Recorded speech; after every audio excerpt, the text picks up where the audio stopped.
Assalamualaikum warahmatullahi wabarakatuh. Para penonton yang dimuliakan oleh Allah, ada soalan orang yang menanya pada saya, apakah hukum memberi salam kepada non-Muslim? Basicnya kita ni memanglah disunatkan untuk memberi salam, tetapi kepada saudara kita yang Muslim. Maka kepada orang yang bukan Islam, orang non-Muslim atau kafir, maka di sana ada hadis Nabi SAW yang berbunyi la tabda'ul yahuda wan nasara bis salami. Jangan kamu memulakan akan orang Yahudi dan Nasara dengan salam. Maka alim ulama kita tu berselisih pendapat lah. Hukum memberi salam kepada orang Muslim ni, setengah mengatakan haram jika kita menujukan salam tersebut kepada individu non-Muslim secara direct.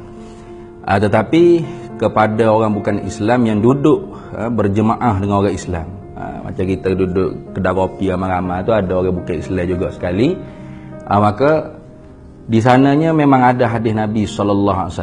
Nabi mendatangi satu kelompok manusia yang bercampur di antaranya orang Islam dan orang bukan Islam. Maka hadis itu menyebut fasallaman Nabi sallallahu alaihi wasallam alaihim.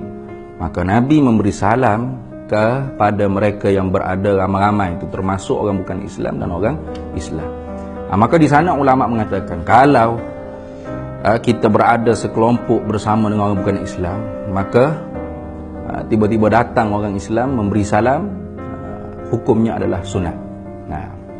Jadi di sana juga ada orang panggil berlaku perselisihan pendapat ulama, apakah kita boleh mengucapkan sejahtera atau selamat kepada hari raya orang bukan Islam.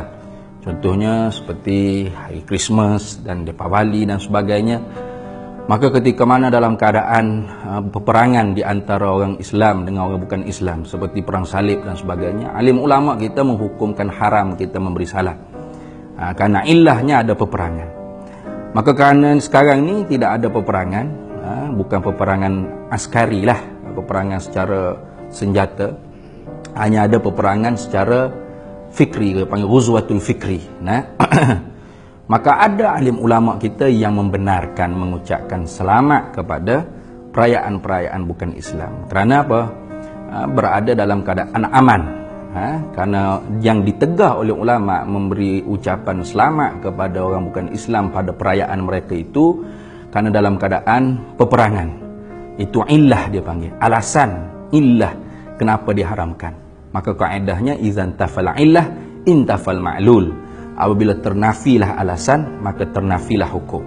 Maka karena itu apabila ada perayaan-perayaan bukan Islam, yang mana ketika itu kita berjiran tetangga ataupun satu pejabat, satu kerja dengan orang bukan Islam, haruslah kita mengucapkan selamat bagi mereka untuk merayakan perayaan mereka, dan itu tidak menjejaskan akidah kita.